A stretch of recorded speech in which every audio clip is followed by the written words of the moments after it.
Yun lang po. So may open forum din po tayo mamaya. So kung may mga questions pa po after nung lecture po ni Dr. Chel po, pwede po natin siyang itanong later. So yun po, maraming salamat. Hello everyone! A pleasant morning to all. Sige po, pwede bang pa-thumbs up kung nakaupo na kayo sa mga upuan nyo at ready na ngayong umaga?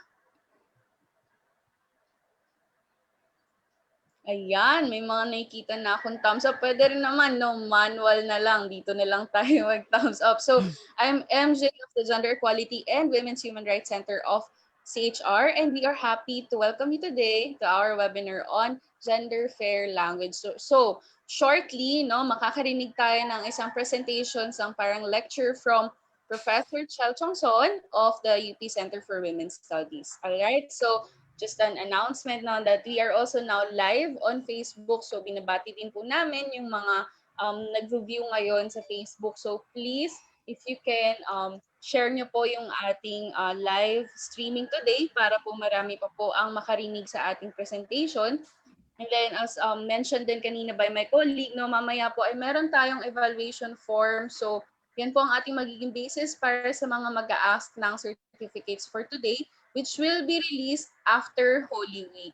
So happy Women's Month po sa ating lahat, no? So sige, I think ilan na ba tayo? We are now 53 in the Zoom room. And I think we are now set to start. So this is just a practice that we do during webinars. And it's now 10:03 a.m. So kamusta naman ang ating mga participants this morning? How is your energy level? Pwede nyo bang i-share sa amin, no, from 1 to 5? Kamusta yung energy ninyo? Number 1, being the lowest, and baka siguro walang tulog. And number 5, no, being the highest. So ayan, check natin yung ating chat box, no. Later on, i-maximize lang natin yung ating chat box kasi hindi pa naman during lecture, gusto natin smooth muna yung presentation ni Ma'am Chel. So, yung mga questions natin, ayan, pwede nating i-type sa ating chat box and sa Facebook naman sa ating comment section. So, ayan, I'm seeing 5, 4, 3, ayan. Thank you for sharing. Wow, my 8. Good morning. Good morning. Ayan ang ating Sumobra pa sa ganyan ang ating dapat na goal. Anyway, sige po. I will not hold this na, no. Without further ado, let us start. To give us his opening remarks, let us welcome the Director of the Commission on Human Rights Center's Management of our dearest Director, Dr. Renante A. Basas. Good morning, Doc. Okay. Good morning. Daghang salamat, MJ. I will start my remarks with a question. What's wrong with words like chairman, policeman, and fireman? These words are gendered. They have man in them. Such gender-specific terms fail to recognize the women who are in the occupation, says Lucy Tatman, Senior Lecturer in Gender Studies at the University of Tasmania. Magandang umaga po sa ating lahat. Maayong buntag, good morning. I cordially welcome you to this morning's activity titled Learning Session on Gender Fair Language, organized by the Center for Gender Equality and Women's Human Rights as part of the month-long celebration of the National Women's Month. In an article written by Sabine Zisny et al. Titled, Can Gender Fair Language Reduce Gender Stereotyping and Discrimination? Gender fair language is being described in this article in the following manner. It aims at reducing gender stereotyping and discrimination. It employs two principal strategies, neutralization and feminization. Neutralization is achieved by replacing, for example, male masculine form, policeman, with gender unmarked form, police officer. Feminization relies on the use of feminine form to make female reference visible, such as the applicant he or she instead of the applicant he. At this juncture, it is worth mentioning the Memorandum Circular Number 12, Series of 2005, issued by the Civil Service Commission. The circular encourages government officials and employees to use non-sexist language in all its documents, issuances, and communications. It emphasizes the importance of transforming language from traditional usage to a more liberalizing one, that is gender sensitive. It reminds government officials and employees of encountering gender issues every day, hence the use of non-sexist language in preparing letters, memoranda, and other communication. This will encourage us to make a conscious effort to avoid implicit and explicit discriminatory language against women and men. This in turn will help promote gender sensitivity in the workplace. To make participants aware of the importance of using gender-fair language in both written and spoken communication, and to encourage participants to use gender-fair language in their everyday life, the Commission on Human Rights, as a national human rights institution and as a gender ombud, deems it necessary to organize this session through the Center for Gender Equality and Women's Human Rights of the Human Rights Center's Management Office.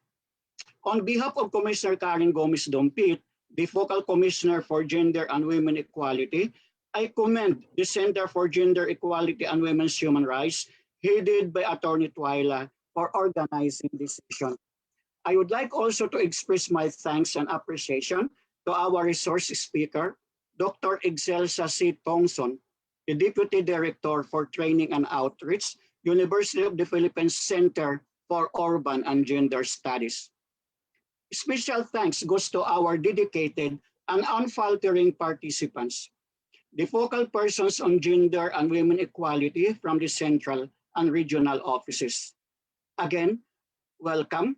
Thank you for your attention and stay healthy. Maraming salamat po, Doc Basas, for the opening remarks. So, para hindi na po rin natin patagalin ito, so I will introduce our resource speaker for today. We are honored to have Dr. Excelsa C. Tongson. She's the Deputy Director for Training, Outreach, and Extension Program of the University of the Philippines Center for Women's and Gender Studies. She has engaged widely with children, women, and LGBT groups in both rural and urban areas for more than 20 years. She has handled key administrative positions in the University of the Philippines, has conducted numerous training and consultancies for various local and international organizations. Research interests include ECCD, Women and Gender Studies, and Women in the Sandwich Generation. Has training experience in conducting gender analysis using a variety of gender analysis tools, and can systematically track and assess the progress of gender mainstreaming initiatives at different stages of a program, and is capable of doing a gender audit. She conducts trainings and seminars on gender and development planning and budgeting and other activities related to women and gender, including gender sensitivity training, gender fair language, and gender responsive early childhood care and development. So without further ado, let us welcome Dr. Excelsa C. Tongson to start our session. Yes, good morning everyone. Magandang umaga po sa inyong lahat at maraming salamat po sa pag-imbita ninyo dito sa akin sa celebration ng Women's Month. At binabati ko rin po yung mga nanonood sa Facebook, no? At I hope that I will be able to contribute to the further understanding of what it means to be gender sensitive and how we could possibly work together to have gender transformative policies, workplaces, and also programs both in the government and also in the private sector. Um, ngayong araw na 'to, marami po talaga like what Dr. Basa said na let us make language a language of possibility. He provided us some examples already, no, that are commonly used like policeman and fireman. Ano pa ba? Marami pa, no? I'm going to also give you some examples later and what it means to have a sexist language. So I'm going to share with you my slide, no, for today. Um, okay, so we're going to discuss today gender fair language. And this session is also about sexism in language. We're going to talk about and understand first what is sexism in language and connect it to what is gender fair language. And then, of course, we need to also see how this can be connected to women and LGBT IQ empowerment. How do we create inclusive culture in the workplace and in the community? How do we empower women and LGBTQI employees and clients? And how do we become an ally? No, Yes. kasi pinag-uusapan natin ngayon na Meron mga pa po. mga babae lang ba ang dapat pinag-uusapan Okay. pag Women's Month? I think we should also recognize that even men have their own gender issues, and we need to start involving the men more actively. We have to start talking to them and making them also become an ally, no. And then look at this one. This is an example of a sexist language. Sabi nitong Twitter user na to, "Dear Risa Ontiveros, dress appropriately. There is a place and a time to dress like a thirsty slut and a senator of the Republic.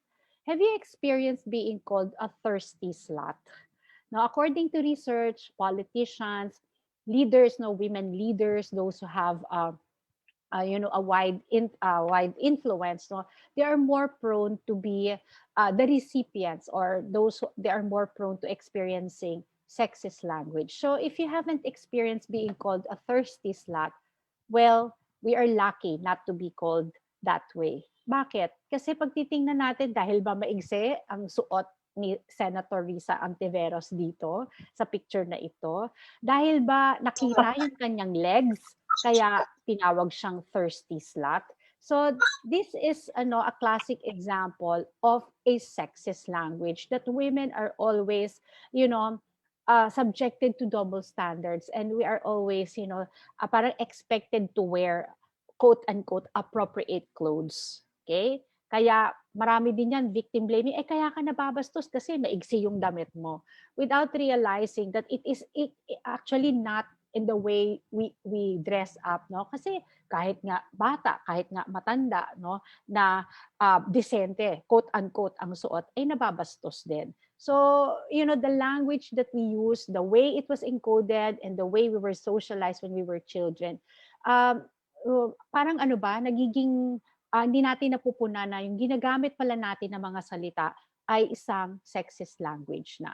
So, what do we mean by sexist language? Well, you see, it reinforces the ideas that women are inferior to men.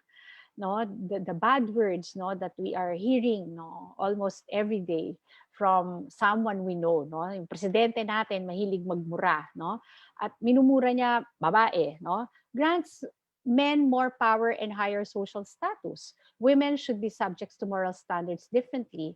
Like, wag mo isuot yan kasi para ka namang hindi babae dyan. Para kang nang a-attract, no, ng ibang tao para bastusin ka. So it's a form of a sexist language, and we need to avoid, no, telling women what to wear, no, and how to wear clothes, no, at hindi doon nakabase ang ating pagtrato sa mga babae, right? So, but according to researchers, because we need to study, no, and we need to provide, no, evidence based na data, no, when we are doing all of these things, because sexist language could really shape the way we look at things. But according to Glick and Fiske in 1996, in 2000, and Go and Hall in 2015, the nature of sexism is ambivalent.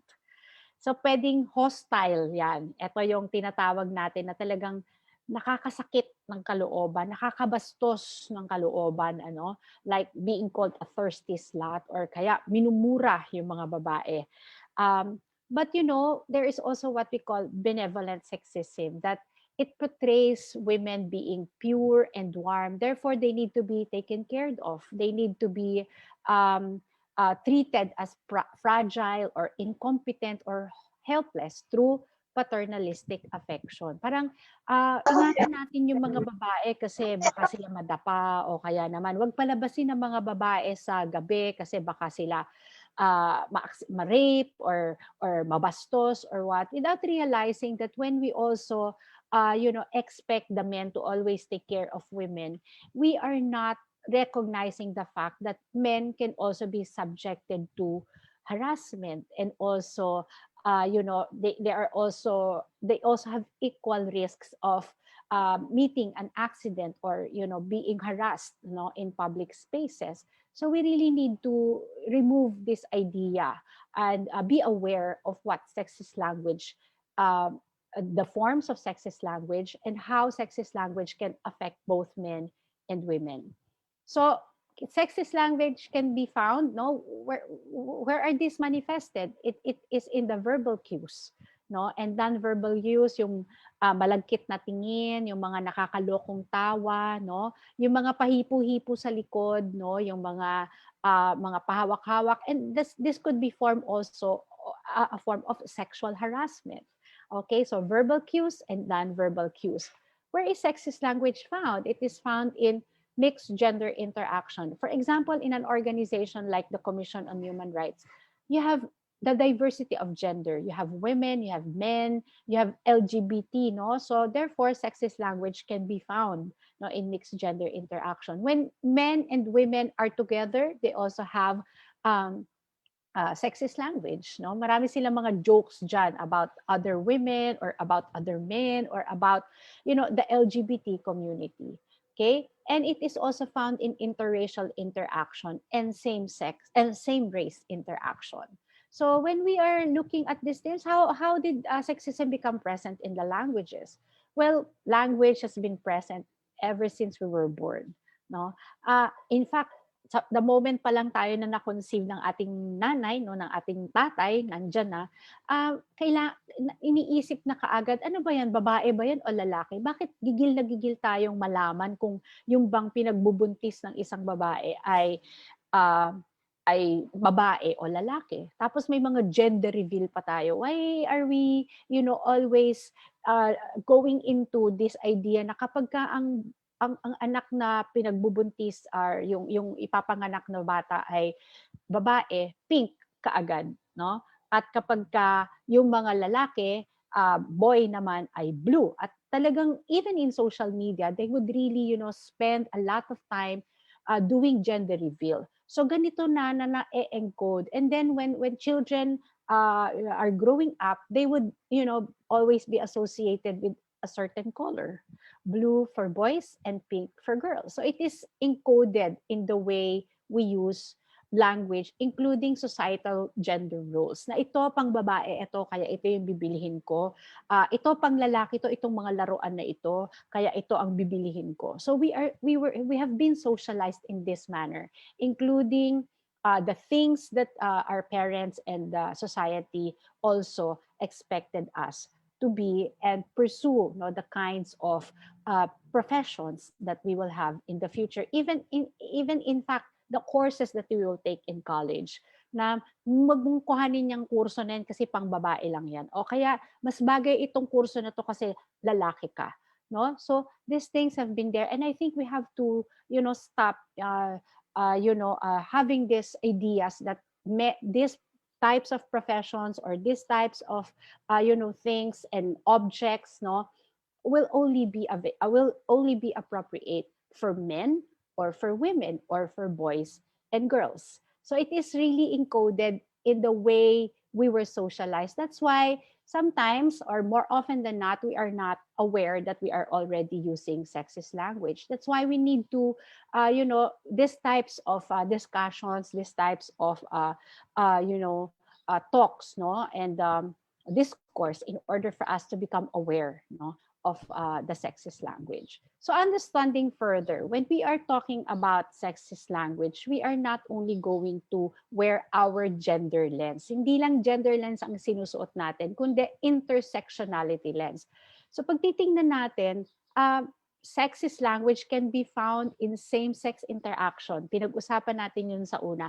It can also be found in mixed gender interaction. Pero the way we will use, no, language is also dependent on what? Ethnicity, age, disability, social origin, no? Minsan, depende pa nga yan sa kulay ng balat mo, yung sa buhok mo, minsan kasama yon doon, no? At kung LGBT ka, tapos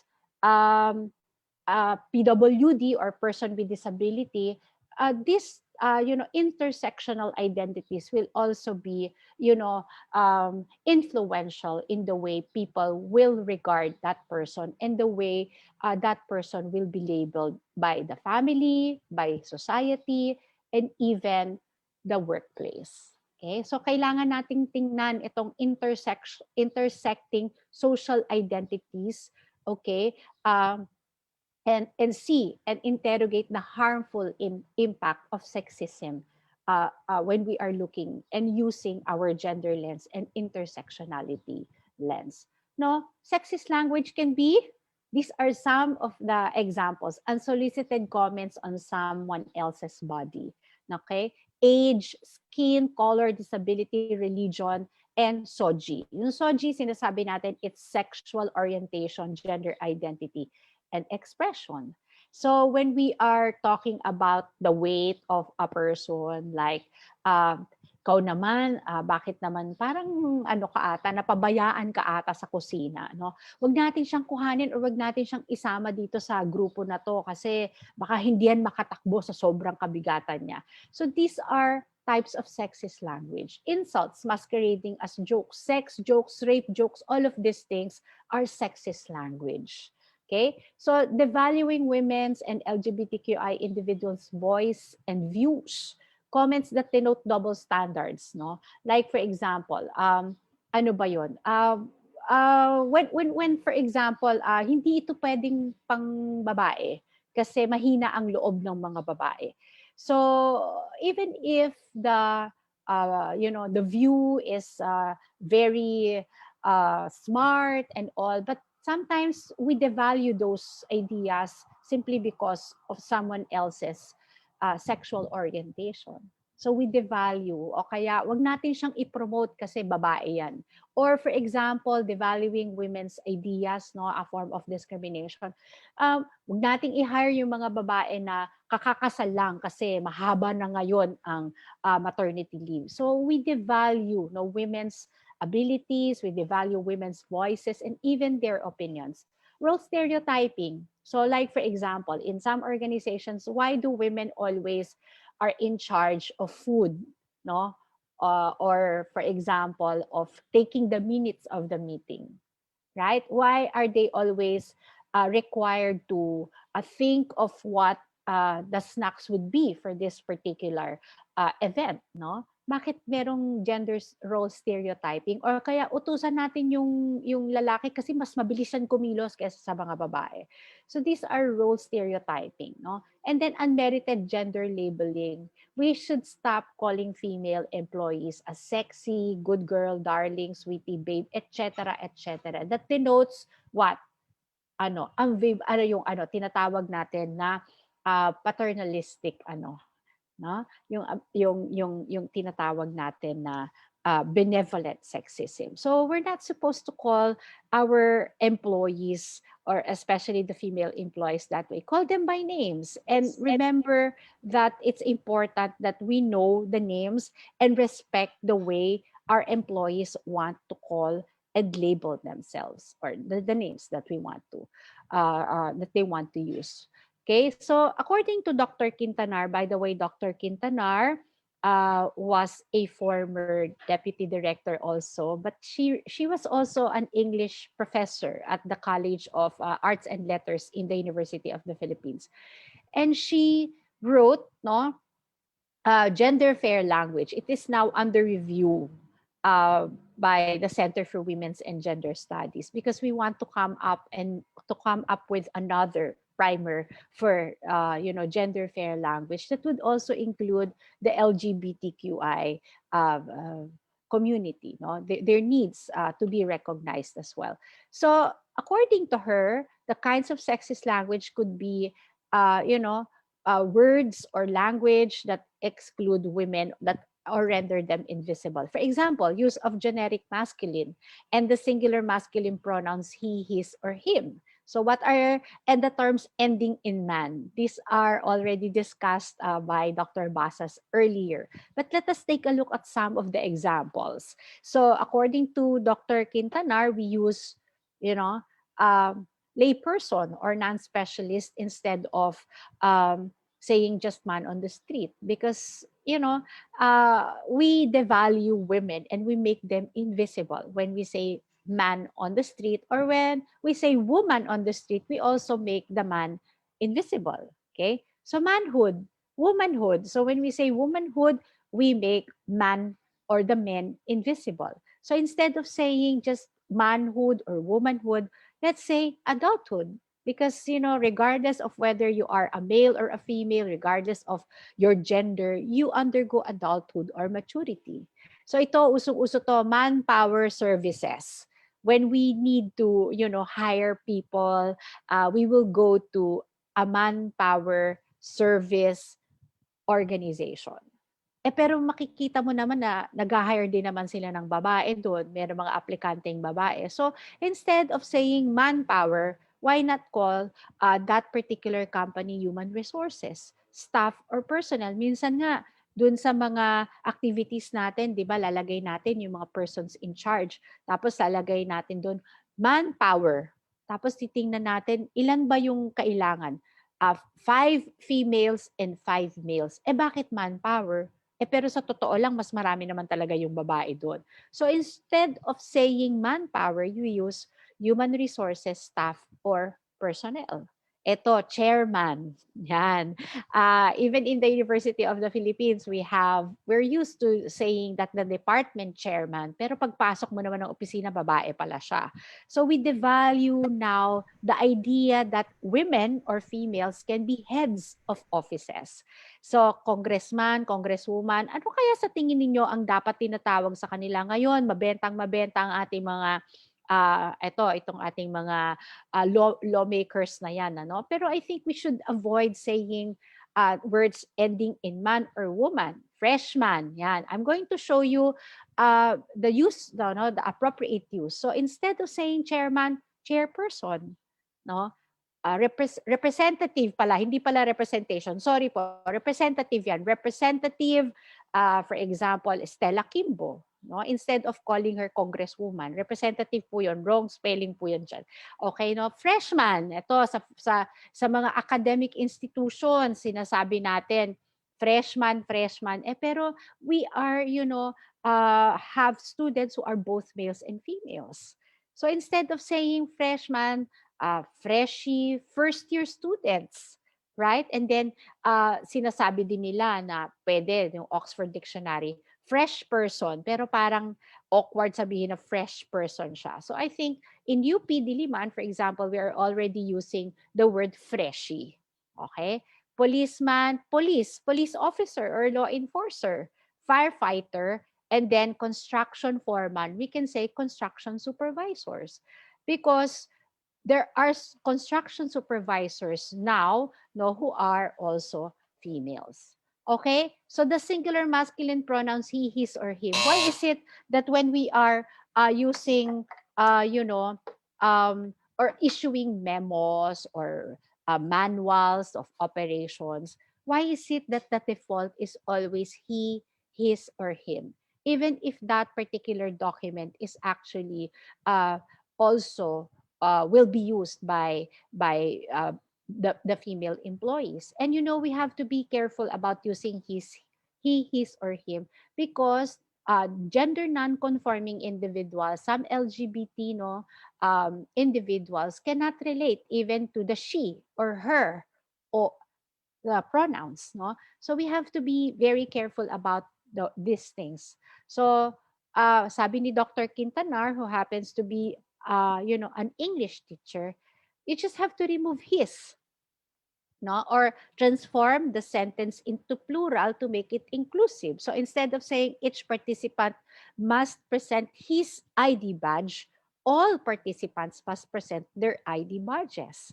So regardless of this, now will make things more inclusive if you transform the singular sentence, no, into plural.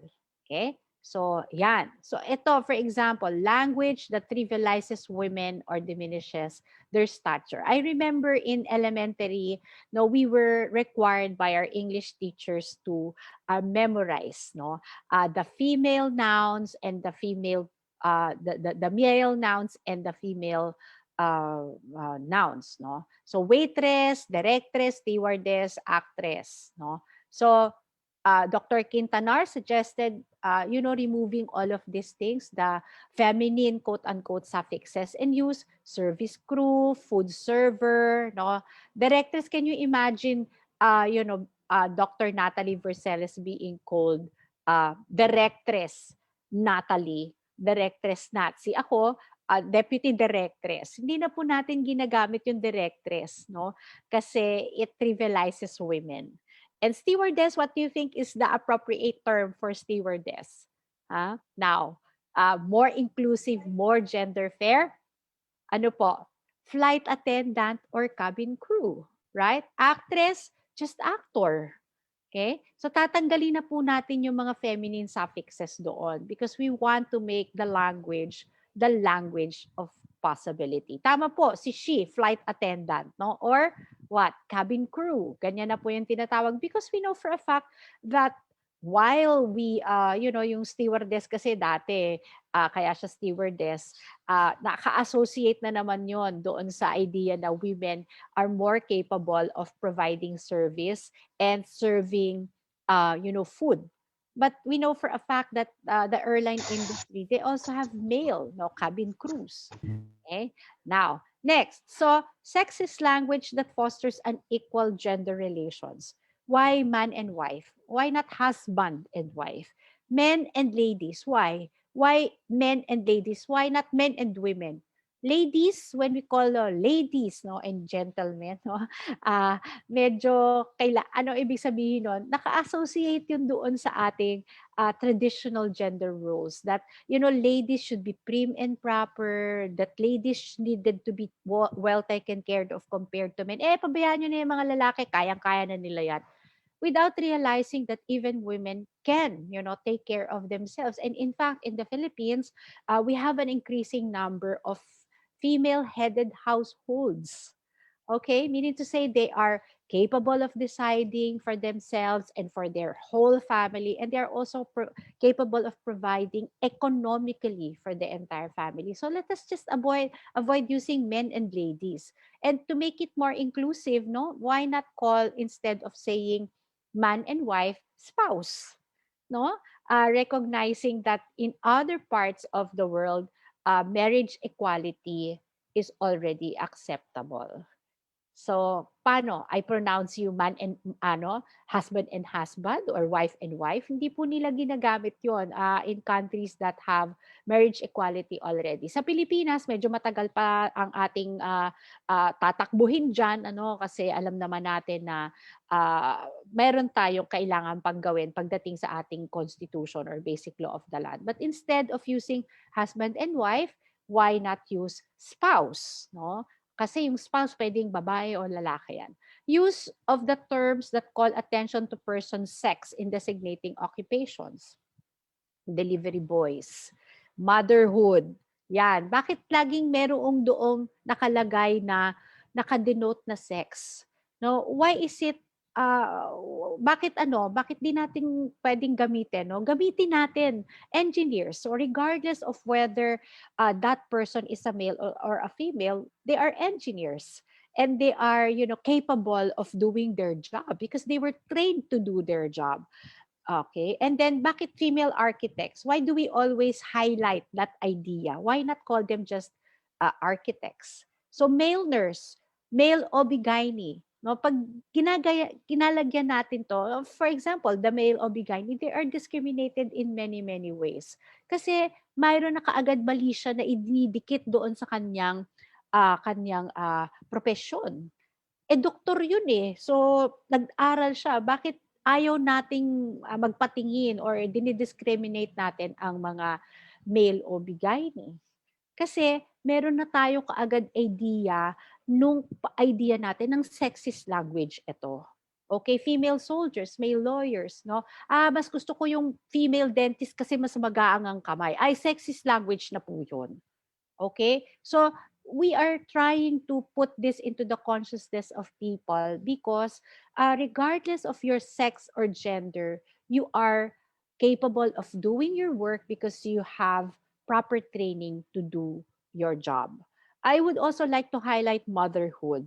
So sasabihin nila, when you say motherhood, you are discounting the fact that fathers can be, partners of mothers in taking care of their children. And I don't think there is something wrong with fathers being involved, no, in the rearing of their children. So instead of using motherhood, no, when we say motherhood, we are making the fathers invisible in child rearing and even in doing, work at home. So instead of using motherhood, anong pwede natin gamitin dito? Di parenthood.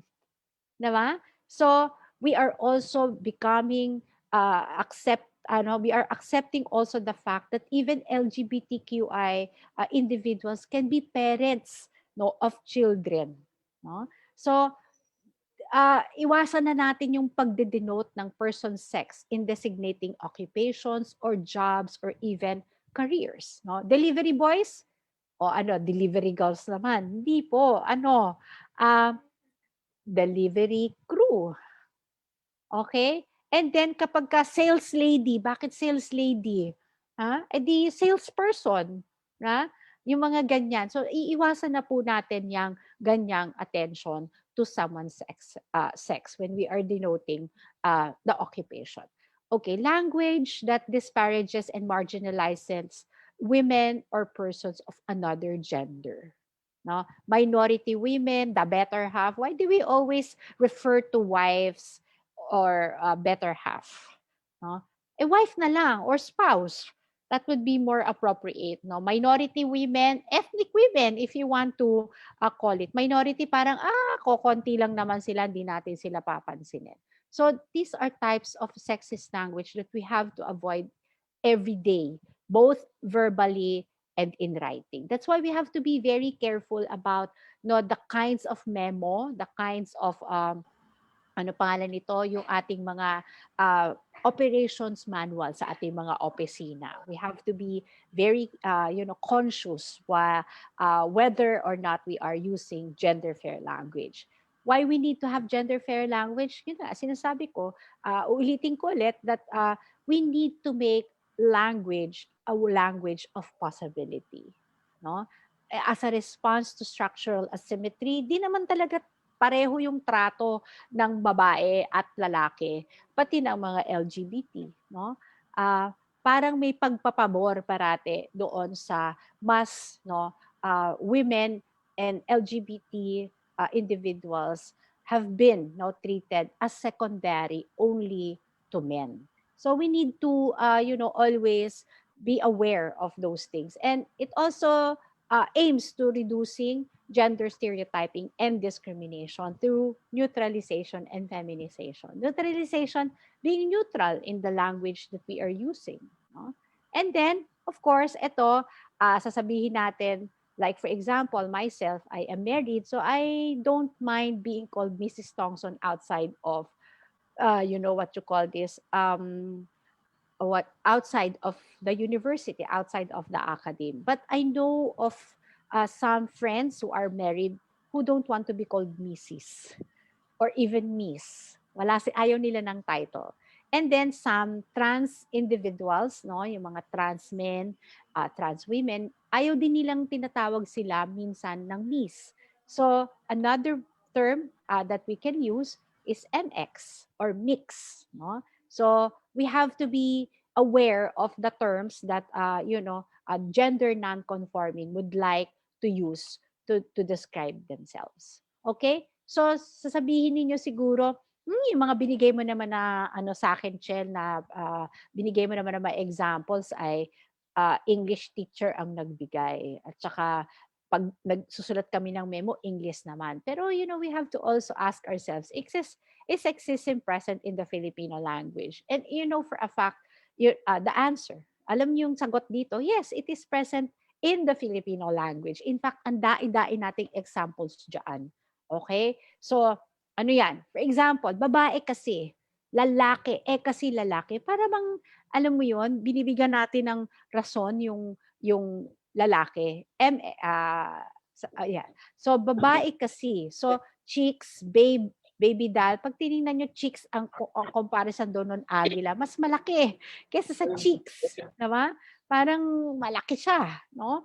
At alam naman natin kung anong dinedenote ng malaking ibon. No? So, medyo, alam mo yon, sexist language din ito. Big Daddy. Why Big Daddy? It's because you, as a woman, you need to be a babe or a baby doll. No? Or landi. Hayop sa galing. Parang bakit kailangan tawagin ng mga lalaki na hayop sa galing? Di naman sila hayop, tao sila. So, remember that when we are talking about sexist language, women are not only the ones experiencing sexist language, but also men. But you are going to look at the listing, I'm sure that you could think of other examples. Mas marami talaga yung sexist language describing women and LGBT individuals. Itong naano lang, this is a classic example. Sino ang natatandaan yung nakatanggap ng ganyang sexist language? See, of course, our esteemed faculty regent, Judy Tagiwalo. No? During her, Senate hearing for her confirmation as DSWD secretary. Naano ka lang. Tapos tumawa pa yung mga tao. No? Why do we laugh at those sexist language? So, naano lang, 'di ba? So we have to avoid all of these things, this language, these types of comments because they are examples of sexist language. Okay. Filipinos need to stop saying this. Kababae mong tao, di ka marunong magluto. Why? Bakit kailangan naka-associate ka agad sa babae ang pagluluto? No? Ganyan ka umupo, ang ingay mo, ganyan ang suot mo. Kababae mong tao, gabi ka na gabi ka na umuwi. Kababae mong tao, umiinom ka. No? As if yung pag-inom siguro ng alak ay limited lang sa mga lalaki. Okay? Bakit? Yung mga babae, pwede rin naman silang uminom in moderation. And I don't think there is something wrong with them enjoying, drinking alcoholic drinks. Pero ngayon hindi pwede kasi may liquor ban, hindi ba? So, if you're saying kababae mong tao, paano naman yung mga lalaki? So, tingnan natin. Filipinos need to stop saying this. Ang kalalaki mong tao, iyakin ka. Why? Is there something wrong if men cry because they are hurt? Diba? Takot ka sa injection. Takot ka sa doktor. Ang laki-laki ng katawan mo, lalaki ka. Takot ka sa doktor. Na? Ang chismoso mo. Para bang sinasabi na ang babae lang ang pwedeng chismosa. No? So, sexist din yun, yung term na yun. Chismoso, chismosa, mga ganyan. So, we have to avoid using these terms. Bakit mahinhin ka? Or kaya, ito yung pinakamasakit, na tingin ko nakaka-insulto. Sayang siya, ang gwapo pa naman, pero bakla. O kaya, gays are only for parlor, para lang sa mga parlor. Let us stop saying all of these things because these are examples of sexist language. Okay? Di naman ikaw nakapata, pero bakit ikaw naglalaba? So what's wrong with men washing clothes? What's wrong with men taking care of their children? Right? Now, how to create an inclusive and gender transformative workplace? We're almost at the end of my talk. So I'm going to show this to you. Do you know that more than 80 million Filipinos are not protected by anti-discrimination legislation? We have efforts from the local government, no? Yung mga local government units natin that have ordinances, no? SOGI-based discrimination, no? So may mga legislations and policies, no, at the local government units. But you know the danger of localized discrimination, anti-discrimination policies, no, is that when you, for example, move to another city, no, or to a nearby province or a nearby municipality, hindi ka na protected doon ng anti-discrimination policy. So we have to work into the misconception also about the SOGI. Akala nila yung paggagawa o pagsasabi ng sexual orientation, gender identity, and expression ay it's a justification of the LGBT individuals to justify their being non-gender conforming. Well, in fact, all of us have a social orientation, sexual orientation rather. We have our gender identity and expression and also sexual characteristics, no? So, hindi natin dapat sabihin na wala tayong SOGI dahil tayo ay sex assigned at birth natin ay babae at ang ating sexual orientation ay heterosexual at ang ating gender identity ay woman, for example, kung ikaw ay female, at ang iyong gender expression ay feminine. So, lahat po tayo ay may SOGI SC or sexual characteristics. Okay? So, kaya madi-discriminate at madi-discriminate tayo if we do not have an anti-discrimination policies on the basis of SOGI. So, how do we become an ally? So, in the absence of an anti-discrimination policies or legislation on the basis of SOGI-SC, we can still practice being an ally, okay, of women and LGBT. No? Don't assume anybody's SOGI. Huwag tayong magsabi na, siguro ano siya. Huwag na natin silang pagchismisan kung ano man yung SOGI nila. So regardless of their social, sexual orientation, gender identity, and expression, they are capable of performing their work. No, they can be respectful as well. No, and then respect the label that gender non-conforming individuals, no, or a person uses to describe their gender identity. Sinasabi nila yung their daw, yung mga gender non-conforming, some gender non-conforming individuals cannot relate to the use of he, his, or her, no, or him or she, no? So they use the word they and their. Pero malaking argumento 'yan. Meron kasi mga iba na paano 'yan gagamitin mo yung plural pronoun, ang pinag-uusapan natin dito ay singular person or single person. Well, tinatanggap na po 'yan ngayon. So that's why we have to respect that word they and their, even if they and their denote, no, or is being or are being used by as one person only. So if you don't know what name or pronouns that a gender non-conforming individual is using, we have to listen and then ask. It's okay to ask, how do we want me to call you? Anong gusto mong tawag ko sa'yo? Anong pronoun mo? Okay? So in that manner, we are promoting a culture of respect.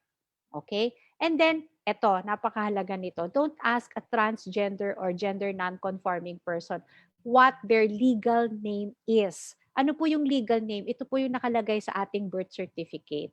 Some, gender non-conforming people, yung mga trans women and trans men, hindi na po nila sinasabi yung kanilang legal name because they call it, their legal names are sometimes referred to as dead name. So hindi na natin sinasabi, si yung dating ganun ang pangalan, no? Hindi na po natin yung sinasabi. Like for example, si Bibi Gandanghari. Bibi Gandanghari is a trans woman. Hindi na po natin binabanggit yung kanyang legal name. Kinakalimutan na po natin yon, no? And don't ask about their genitalia. Let us not ask, nagpa-sex change ka na ba? In fact, even the word sex change is wrong. We call that one gender-affirming surgery. Okay? And remember, the surgical status should not be discussed openly or their sex life because they are what? What you call this? Private matters. Di po natin yan tinatanong sa gender non-conforming individuals. No? Kasi kahit na cisgender ka, di mo naman gustong tanungin yung sex life ng isang tao. No? So that's why it's very important for us to respect the name. Like for example, si James Montilla Doble who owns this slide, I borrowed it from James. No? Ang gusto niyang tawag sa kanya ay MX or mix kasi James Doble is a trans man. No? Consultant po siya ng Center for Women's and Gender Studies. MX or mix James Doble. Pinag-uusapan pa ba namin kung anong legal name niya? Hindi na. Hindi na po namin tinatanong sa kanya yon. Basta ang tawag namin sa kanya James. Okay? Now, next. When we want to become an ally, take note that we have to understand that there is no right or wrong way to transition, and that is different from person to person. So hindi natin i-out yung ating mga kasamahan dyan. And kung example, nag-out sila sa atin kasi tinatrust nila tayo or may tiwala sila sa atin, hindi po natin yun ikukwento sa iba. That's why we have to be careful about confidentiality, disclosure, and outing. No, and then let us wait. No, for LGBT, individuals to transition. So that's why it's also, not helpful to have backhanded compliments and helpful tips. Yung parang sinasabi na, uy, alam mo, ang ganda-ganda mo na. Para kang babae, babae nga po siya kasi trans woman nga po siya. Uy, ang gwapo-gwapo mo na, para ka ng lalaki. Hindi po, lalaki po talaga siya kasi trans man siya. So we have to, avoid, using these backhanded compliments and tips. And we just have to, respect when that person would like to reveal, or those persons would like to reveal themselves, no? Or mag-out na, no? Walang tama o mali na pag-out. And then we have to educate ourselves and understand the differences between transgender people and LGBT people or lesbian, gay, and bisexual people. Hindi po sila magkakapareho. Okay? That's why we have to use the proper words and the proper terms when dealing especially with gender non-conforming individuals. Okay, I'm almost at the last slide. Challenge anti-women and anti-LGBTQI remarks or jokes in public and also in private spaces.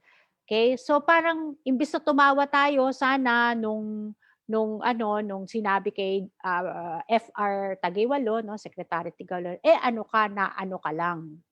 No? O kaya sana nakauna na si Mayor tapos nagtawanan pa yung mga tao.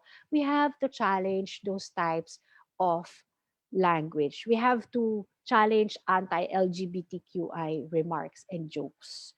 No, because that's a form of sexist language. And then, of course, we have to support causes and issues important to women and LGBTQI individuals, such as all gender and trans-inclusive toilets, no, an anti-discrimination and harassment policy for women and men who have young children. You can put up your daycare centers in your own offices. No, perhaps we can allow fathers to also have their children at the daycare center in our offices. We can, allow fathers to take a leave, to take care also of their children. And then help make our company or group or organization inclusive and gender transformative. We have a mandate, as a government offices like the CHR and the UP, our University of the Philippines. We have a mandate to be gender transformative in our policies, in our activities, in our program. And then, of course, be a safe space for women and LGBTQI individuals as well. Listen, we have to listen. Kaya nga maganda na nagge-gender analysis tayo, no? It's an ongoing process. We never stop doing gender analysis. So hindi tayo gagawa lang ng gender analysis dahil magsasubmit tayo ng report o gagawa tayo ng God plan and budget. Di lang tayo nagge-gender analysis or gumagawa ng God plan and budget or gender and development programs dahil gobyerno tayo. Even the private sector can have their gender and development programs and policies as well. Know your limits as an ally and treat women and LGBTQI employees and every other employee with respect and without bias. So marami pong salamat sa inyong lahat. So these are the references that I have used. Okay. Like us on Facebook, follow us on Twitter and Instagram. Marami pong salamat sa inyong pakikinig. Yan, maraming salamat po, Dr. Etchel. So marami po tayong natutunan at very exciting po talaga yung naging topic natin today. So baka po may mga tanong po tayo.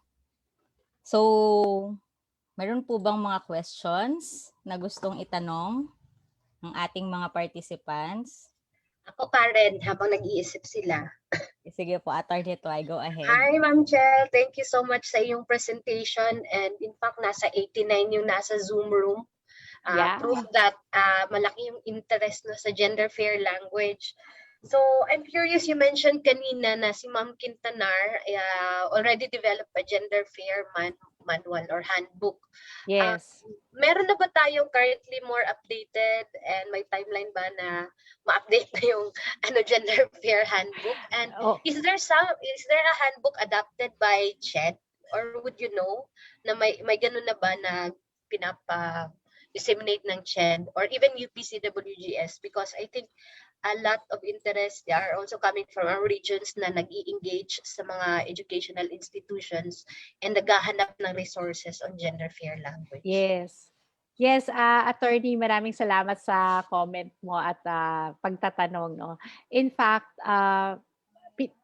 ginagawa na namin yung pagre-revise. Kasi yung ginawa ni Dr. Quintanar, isa yan sa nakailang reprint na yan kasi nga halos lahat ng government offices ay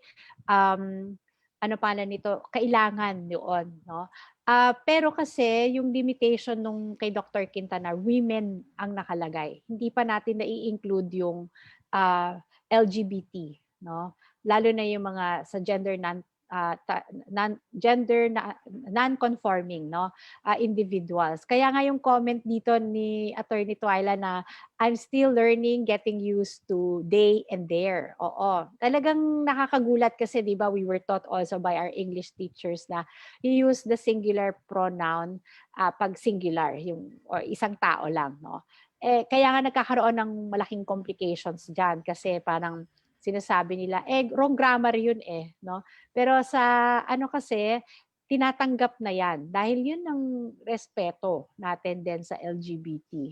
At sabi naman ng mga English teachers, naman yun, grammatically correct. Pero hindi mo naman, they is, they are pa rin.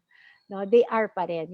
Yung subject-verb agreement, ganun pa rin yun. Pero I agree with you, kahit ako nung una kong narinig yun, ako ay nagkaroon ng konting disequilibrium kasi nilalagay na they ka pero mag-isa ka lang. Pero kailangan nating intindihin na may mga gender non-conforming individuals na hindi nakaka-relate doon sa he, she,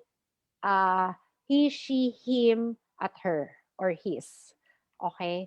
So, ngayon, ongoing po yung revision. Ang in charge po dyan ay si Dr. Marby Villaseran, no, yung ating Deputy Director for Research and Publication, along with Mix James Doble.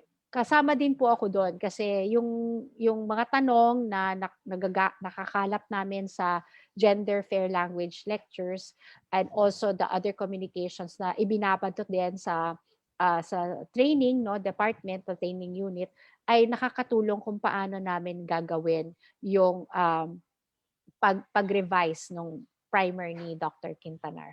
Hopefully, attorney, this year baka mailabas na natin yon. babalitaan ko po kayo kaagad. Excited kami dyan, Ma'am Chel. Opo. Sa CHED, alam ko nag-issue ang CHED ng memo for, yung institutions of higher learning na mga officials to undergo gender sensitivity training. So, like for example, in UP, no, the whole UP, itong nakaraang taon, towards the end of the year, nagkaroon po ng massive gender sensitivity trainings, orientation among all UP officials, including the UP president. Even if we are not under CHED, but we are a higher institution of higher learning, nakumbinsi po namin ang lahat ng vice presidents, assistant vice presidents, pati po ang mga chancellors at vice chancellors ng iba-ibang CUs, because we recognize the importance of being gender sensitive and gender transformative. At bahagi po ng kasama doon sa pinag-usapan ay yung paggamit ng gender fair language. So may question po tayo dito from Sir Danny Balino. Has there been a study research showing non-use of gender fair language as possible cause of hate crimes? Researches, possible hate crime, wala po akong nakikita pa na research na i-encourage. Pero kasi yung paggamit natin ng salita, that can also promote hate crime as well. Diba? At alam natin na even in the University of the Philippines, we have faculty members who are not agreeing to the use of gender fair language. Meron pa pong isang question from Reggie Salonga. Paano daw po natin ma-encourage ang mga private institutions na gumamit ng gender fair language? May effort po ba ang DOLE or DTI din para dito? Well, yung mga private companies, no, yung mga lalo na yung may malalaki. In fact, malalaking kumpanya, in fact. Sila nga yung mas maagap, no, sa pag-alam ng tamang paggamit ng mga salita, no? Lalo na yung mga mayroong partnership with other international organizations or companies. So halimbawa, meron niyang branch sa ibang bansa tapos napunta dito sa Pilipinas. Mas ini-encourage nila kasi nakikita nila na kung ano yung clients nila, kailangan nagre-respond din sila doon. Okay. Tapos kapansin-pansin nga din daw po yung mga modules from She po ito, She lagi. Modules daw po ng mga bata ngayon may stereotyping pa rin, lalong-lalo na daw po yung sa mga workbooks. Tas is there a possible po kayang collaboration with Sister Mary John of Saints ko kasi karamihan daw po dun sa mga modules ay hindi rin conforming sa gender sensitivity. Totoo po yan. Maganda na nabanggit po yan ni She kasi hindi lang po yan ngayon, She, no? Hindi lang ngayon yan, Karen. Kasi matagal na yung problema na pag tiningnan mo, halimbawa, farmer, no? Ano ba yung nakalagay doon? Lalaki eh. Alam naman natin na ang farmer ay hindi lang lalaki. May mga nagtatanim, nagsasaka na mga babae. Pero pag tiningnan mo yung mga libro, mga textbooks na sinusulat tungkol sa community helpers, ang doktor, lalaki, ang nurse ay babae. No? Kaya maganda na tingnan natin at baguhin natin yung idea na lalaki lang ang magaling na doktor at ang nurse ay babae lang. Kasi ganun yung mga nakalagay sa drawing. In fact, even commercially prepared posters that you will buy in your favorite bookstore, pag makita mo doon, ang mga posters ng community helpers denote yung mga posters, they denote also gender stereotypes. Ang driver, babae, lalaki lang. Alam naman natin na pag tayo ay nag-grab, no, ngayon, yung mga nag-grab dyan, hindi po ako nag-a-advertise, ha, ay may mga babae at nagugulat, no, ang mga tao pag nakakita sila ng mga babae na nagda-drive or tricycle driver, for example, no. Dominated pa rin siya ng mga lalaki na tricycle drivers, pero I think wala namang masama kung ang mga babae ay maging tricycle driver. Kasi marangal naman ang pagiging tricycle driver. Kay babae ka, kay lalaki ka o kay LGBT ka, pwede kang maging tricycle driver or jeepney driver kung gusto mo. Ayun po. Thank you po. Meron pa po bang hahabol na mga questions? Dagdag ko lang na komento doon, Ma'am Chel, no? Yung Yes baka po. siguro kailangan nating i-revisit din yung Magna Carta of Women kasi nandun talaga doon as gender umpud, isa sa mga dapat nababantayan din yung pag i-implement ng Magna Carta of Women, at isa dun sa mandate ng Magna Carta ay pag-abolish ng gender stereotypes sa educational materials. Pero tama yung sinabi ni She na marami pa rin nagva-violate ng ano na yun, yung mandato na yun. And I think it is also one thing to ask again with PCW kung ano yung maaari nating gawin, no? Just mentioning that kasi meron din kami mga regional offices and gender focals dito na I think would be very helpful, no, pag sa kanilang mga jurisdiction may nakita sila or napansin na mga ganong mga materyales sa mga different schools. So yun yung aking dagdag, Ma'am. Yes, yes po. Maganda po ngayon. Unti-unti, no, pwede nating baguhin. Tsaka siguro, halimbawa yung Parent-Teacher Association, pag makikita niyo po mga nanay ang nandyan, no? At laging sinasabi na, pang nanay yan, yung Parent-Teacher Association na yan. Pero pag makikita natin, mga presidente ng Parent-Teacher Associations, mga tatay. Kasi nandun na naman sila sa mataas yung posisyon. Sana parehong nanay, parehong tatay, mas maging aktibo doon sa idea na pwede kang maging teacher ng anak mo, pwede kang mag-alaga ng anak mo. At pag makita nga natin yung mga gawaing bahay sa textbooks, 'di ba? Ang nanay ang tagaluto. Yun, yung mga ganon. Sana bawasan na natin yun, no? At saka tingnan natin din yung mga textbooks natin kung ilan ba ang, kasi may quantity at quality din pag tinitingnan natin yung textbooks lalo na sa mga bata. Quantity, no? Ano yung quantity? Ilan ba yung drawing ng babae at lalaki doon sa visual aid, for example. Tapos kung quality naman, ibig sabihin, ano yung role, no, na ginagampanan ng mga babae doon? In fact, even the storybooks for children can be made, gender fair. Kasi pwedeng 4 na babae, 4 na lalaki, equal nga yung number of, characters in the storybook. Pero ano naman yung quality, meaning to say, ano naman yung role ng babae at lalaki? Pareho ba sila ng pwesto or posisyon na inilalagay doon? Or is the storyline also promoting gender stereotypes? Right? So may mga ganon tayong at pwede naman tayong magtulungan para maging aware din ang maraming eskwelahan, ang maraming opisina para maging gender fair at maging gender sensitive and transformative.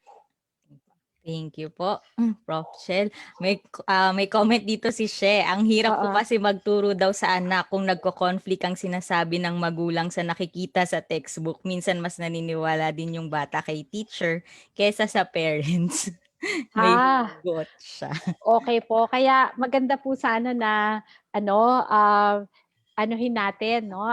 Pagsikapan po nating maigi na kausapin, no, ang Department of Education. Alam ko naman po ang Department of Education ay marami na pong naibigay na mga training sa ating mga teachers, no, at ating mga administrators. Pero sa tingin ko po maganda na sustained po ito, no, at tuloy-tuloy, no, ang paggagawa ng ganitong mga programa.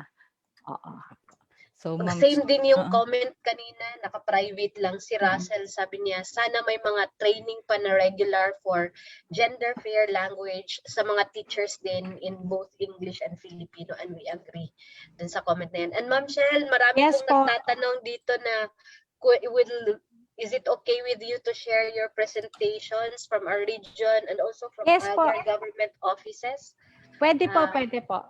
Libre po yung slides ko. Pwede ko pong ibigay sa inyo yung iko-correct ko lang kasi yung representation, 'di ba? Mali, representative po yun. Opo. Okay na si Ma'am Shell, and also somebody I think from the chat group maybe you can respond na lang din sa kanya. She's asking if Is it okay to share your email? Iimbitahin po yata kayo sa kanilang Sure po, ahensya. pwede po. Sulat lang po sila sa Center for Women's and Gender Studies or sa email ko, no? At pwede naman po pwede ko po kayo ring i-accommodate, no? Kung hindi po ako pwede, nandiyan naman po ang Center for Women's and Gender Studies para po mag-respond doon po sa inyong pangangailangan sa gender studies po. Ayun po. Ayan, Attorney Twyla. Thank you so much, Ma'am Chel. Wala na po tayong mga katanungan. Parang wala na po ata, Attorney Twy. Okay, lahat sila nagpapasalamat na. In fact, ni-record din namin ito para sa mga hindi nakadalo. So at this point, gusto na po namin i-present ang isang Certificate of Appreciation kay Ma'am Chel Tongson. Palagi na po namin siyang trainer sa CHR para sa mga hindi nakakaalam. Siya din po ay trainer namin sa gender and we're very happy na ngayon ay napaunlakan uli kami ni Ma'am Chel, no, para sa isang training. Teka lang. Nag-screen. So, babasahin ko lang yung Certificate of Appreciation na hindi ko ma-share screen. Medyo mahina yata ang aking internet. Oo nga. Yun din yung problem sa akin. Medyo kanina ayaw mag-post.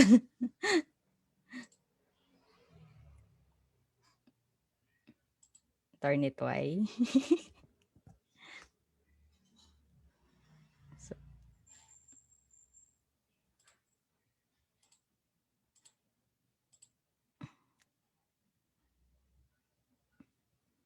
Tayin lang natin saglit si Attorney Twy.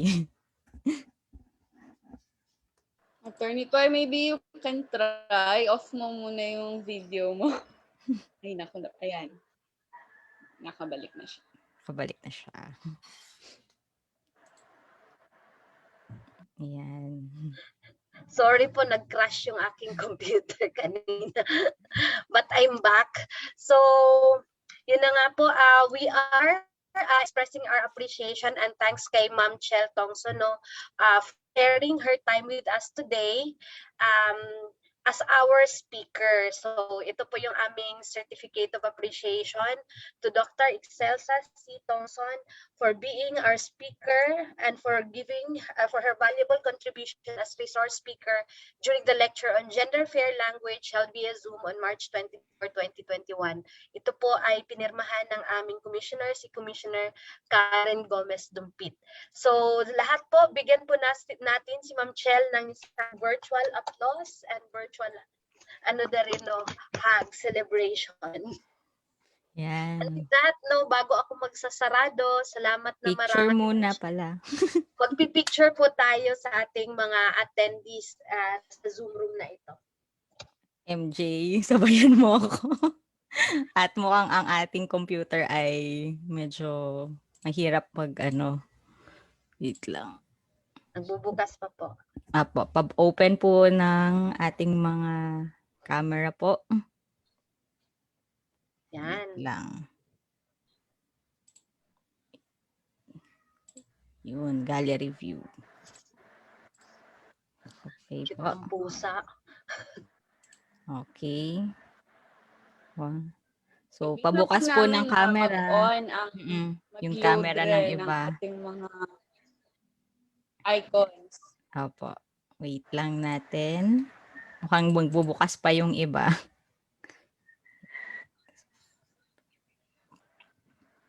Sige po, pa-open po muna. So, yan. MJ, okay ka na ba dyan?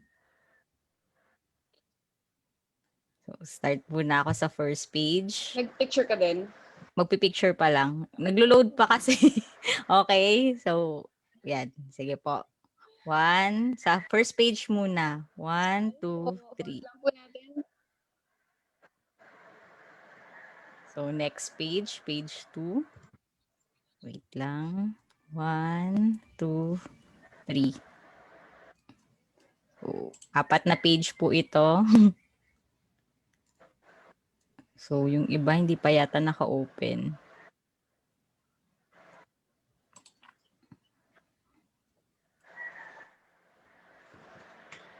Yan. Yung iba hindi naka-open yung camera.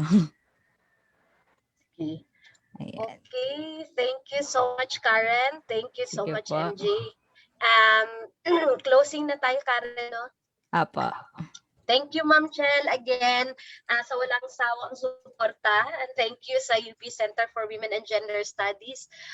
We are very much looking forward to the gender fair handbook that will be developed at kasama na yung ating mga gender non-conforming individuals.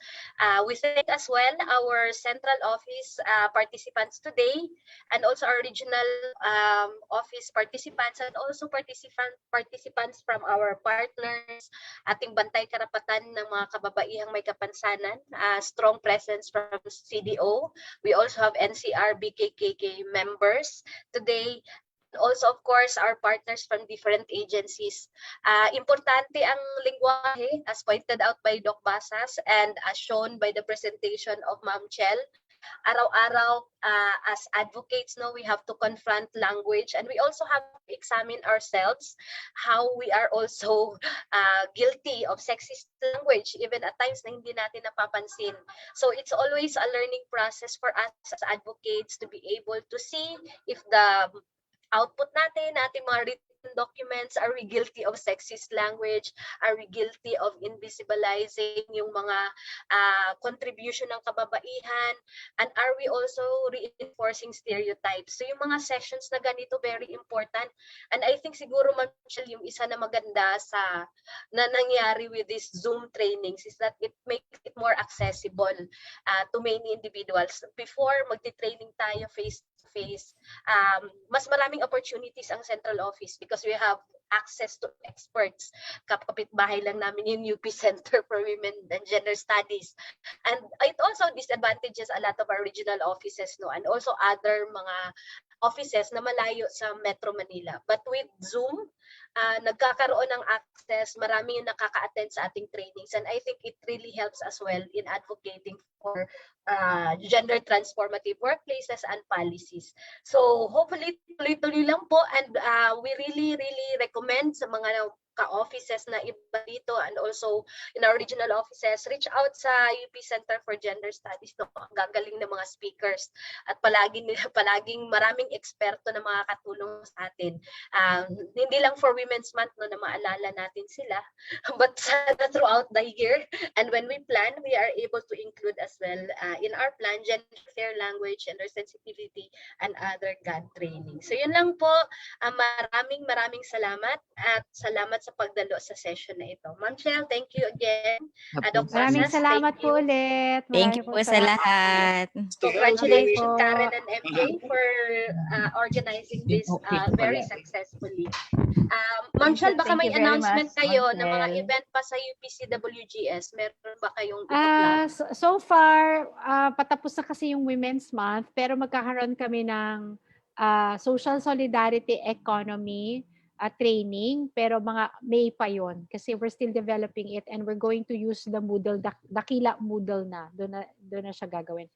Those who are interested to find out about social solidarity economy, or some community members who are into yung mga negosyo, ganyan, yung mga pagbebenta, yung kung meron kayong organization, what do we mean by social solidarity economy? Yun isa yung bago na i-offer at this point. Thank you, Ma'am Chel. Kami naman sa CHR sa 29 may event, bukas meron po tayong roundtable discussion on gender and vaccination. What's gender got to do with vaccines? So it is in partnership with Philippine Disaster Resilience Foundation, UNFPA, World Health Organization. So magandang session. We'll be streaming it again sa CHRGE WHRC page. Stay tuned. And also sa 29, meron kaming Power in Our Stories session naman with women with disabilities. Magkikwento sila sa kanilang ginagawa as leaders na women with disabilities, and learning session para sa mga kababaihang may kapansanan on electoral participation, election, registering, kasi malapit na yung election. And we will be inviting COMELEC and also Professor Jean Franco naman para sa women's participation, also referred by UPCWGS. So, thank you very much. Thank you Thank po. you. Sa Bye-bye uulitin po. po. Salamat Certificates po. will be after Holy Week. Don't forget to fill up po your post-evaluation. Thank you. Apo. Thank Salamat you. po. Alis na po ako. Bye-bye Sige po, Bye, ma'am. Ma'am. Thank you Bye-bye. ulit. Thank you Sige po.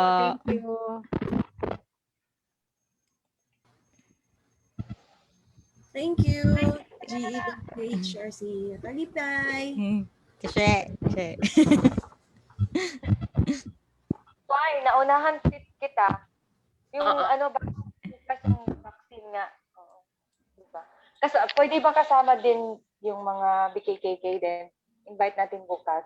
Tomorrow daw. Ang bukas, I don't know if open pa yung registration. Karen, can you send sa mga BKK? Or kung Ano? may link, kailangan lang natin ang link ng FB kasi so log in para makita nila sa FB. If they are deaf, mas maganda they will tune in through Facebook kasi may inset sign language interpreter sa Facebook. Mas mahirapan sila sa loob. We will post po yung maybe Karen, may registration link ba ay MJ? May registration link ba sa ano? Parang bago yung binigay nila sa akin na link eh. Nag-send sila kasi naka-register na ako nung una. Last week kasi may sa mga regional offices na Nag-send Okay, sila ng bago. We will post na